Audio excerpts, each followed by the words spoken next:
Hi, this is Denise from Two Chicks Obsessed, and we have today Christa Tomlinson, the author of The Sergeant, and I think it's the Martini something? Martini Seduction. Okay, yes. That one's MF, right? Mm-hmm. Okay.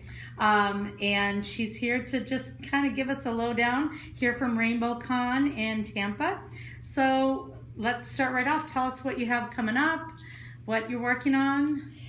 What I'm currently working on is characters from the Sergeant world. You may remember Ryan Bennett from the Sergeant, who was sort of a jerk there. So he's getting his story along with Sam Robertson. So I'm working on their story, and that's what I'm working on now. So I can kind of continue on with that series. And just in case you guys didn't know, although I don't know how you wouldn't know, I'm kind of a fangirl on the Sergeant. So. I'm super excited about this. And so tell us, do you have an idea when it's coming out? I do. I'm planning for October, but I have this saying, if you want to make God laugh, make plans. So we'll see if that actually kind of goes through. But that's what I'm working for, is to kind of have it from until mid to late October is what I'm shooting and have it released. And do you have a title for it yet, or? I'm going back and forth on the title. I kind of wanted to stay within the same rhythm because I like patterns. So, the Sergeant, I kind of wanted to stick with it and have the detective because Sam is a detective, but I haven't decided for sure, but it will probably be something along those lines. Okay. And this is part of a series, obviously. Mm-hmm. Do you have other plans for the series? I do. I have 2 more books planned. I'm planning on giving Logan and Clay a second book. Yay! Oh, sorry. Fangirl. Because I love them and they have more stories to tell. So I'm going to give them a second book. And then I plan on doing a prequel to the series to give Tiffany and Carlos Ortega, 2 other members from their SWAT team, their own book as well. Awesome. Yay. And then any future plans in regards to, any other series or any other books? Kind of just down the road? Just down the road. I'm thinking I might do for my Bad Boys, from Bad Boys Need Love 2, I think I might do like a little kind of maybe like a Christmas story that involves all 3 couples. Just kind of wrap them up and give them like a little, fun little bit. Just kind of see what they're doing. So I might do that.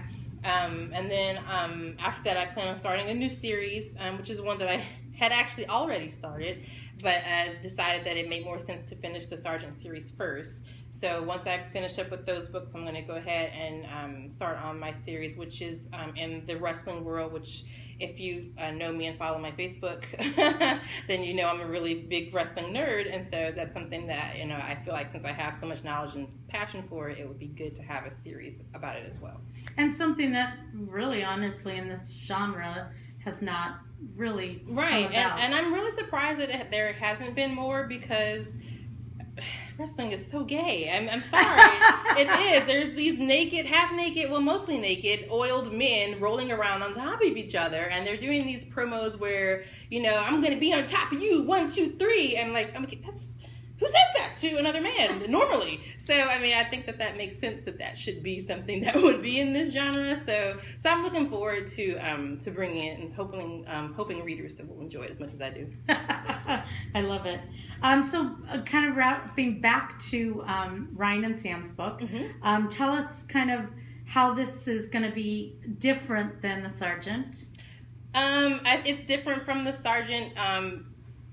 Well, one thing that I struggle with in this story is because if I don't want to give too much away in case you haven't read The Sergeant, and obviously I want to give too much away the new one, but Ryan has an obsession with Logan. And so, I have to, when I'm writing this, I'm trying to be very careful, and one, making Ryan sympathetic, since I know a lot of people from The Sergeant were like, oh, that jerk Ryan. So I want to try and make sure that not only is he sympathetic now, but that I don't make Logan unsympathetic. I know that people love him, so I don't want him to come across as a bad guy. Well, now that I'm trying to make Ryan someone that you like. So that's something that's different. I do like writing imperfect characters. I think reading 2 guys who were perfect, was the point of that. So I do like writing imperfect characters anyway.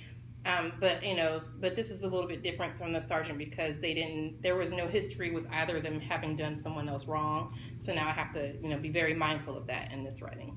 Uh-huh. And so I guess, kind of the opposite is, what do you plan on bringing in that's kind of this, similar to the Sergeant? What pieces? One thing that I do plan on bringing there is just the teamwork from the SWAT team. I think a lot of people enjoy seeing how all the characters interact, and I love writing it. I have to remind myself that it's not, the whole SWAT team hour for the entire book and giving them all this talking time. But I think readers enjoy that. So I think you'll be able to also see, that same type of thing there where they're having their connections and the couples are interacting with each other and how they're getting along at work and outside of work and things like that. Okay.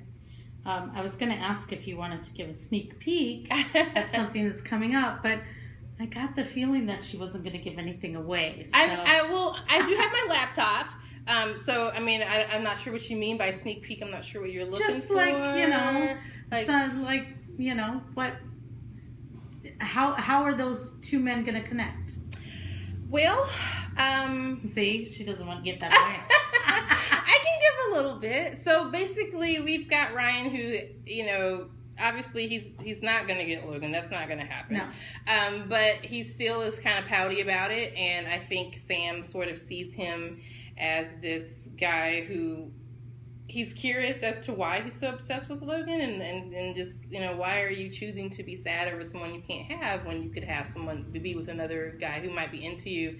And he kind of sees him as like I don't want to say a pet project because there's no puppy play involved, but I do think that Sam kind of takes him on as a project. Like, you're over here and you're sad and obsessed, and I want to help you and see what I can do to kind of make you feel better, about your relationships and yourself, and then it just goes from there.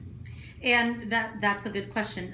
The BDSM, obviously, it was very heavy in the Sergeant. I love that aspect. It's not necessarily something that everybody wants to read, right. but you make sure in the blurb and stuff to let people know. Is there going to be some aspects of it? Ryan was in both of them are right, but Ryan had been clearly seen as pretty insolent for he's sort of a problem child. Yes, no, Sam is definitely a dom. So we do have the same type of BDSM elements in the story.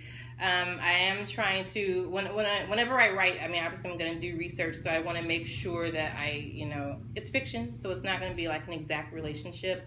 Exactly how people who are living the lifestyle would be, but I do try to bring a little bit of that in there and the feelings and things like that. So I wouldn't. It's definitely a BDSM story that is part of their lifestyle. But to me, I don't think that I write BDSM heavy stories because I none of my characters live in the lifestyle.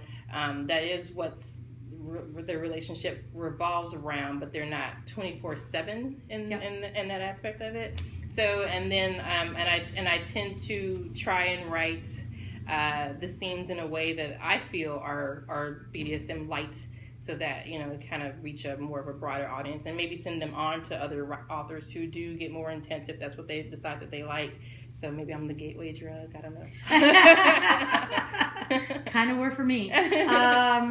Let's see what else. I guess let's wrap it up with Rainbow Con.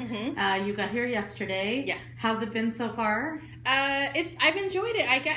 It's funny because when you first asked me to come, I was all gung-ho because I'm very impulsive and I hear something and I'm immediately ready to do it. And then my natural social anxiety kicked in and I was like, I wish I hadn't signed up. I don't want to go. It's going to suck. It's going to be hard. I'm not going to be able to talk to anybody. I had this going on. As the closer and closer it got, I kept bitching that I didn't want to go. And then now that I'm here, I'm really enjoying myself. It's nice to get to talk to people because writing is so solitary, so it's nice to be able to be with people who are in the same, mindset and kind of put faces and hear people's voices and not just see like a Facebook logo. It's nice to do that. And then I also served in my first panel and I thought that I would be very nervous and I wouldn't have so much to say, but that wasn't true. So I enjoyed it. So definitely I do plan on going to others in the future where I came into this thinking one and done, but now I'm definitely looking forward to doing another. Good. All right. Well, do you have anything you want to say to your readers, your fans? Thank you for your support. I'm not sure if I'm aiming at the camera or not, Yes. but thank you for your support. I hope that you guys enjoy what I have to offer next. Keep an eye out because I will be mentioning for people who want to do maybe some advanced reading copies and things like that. But yeah, just thank you for your support, and I'm glad you enjoyed the things that I have to say. Yay! Thanks.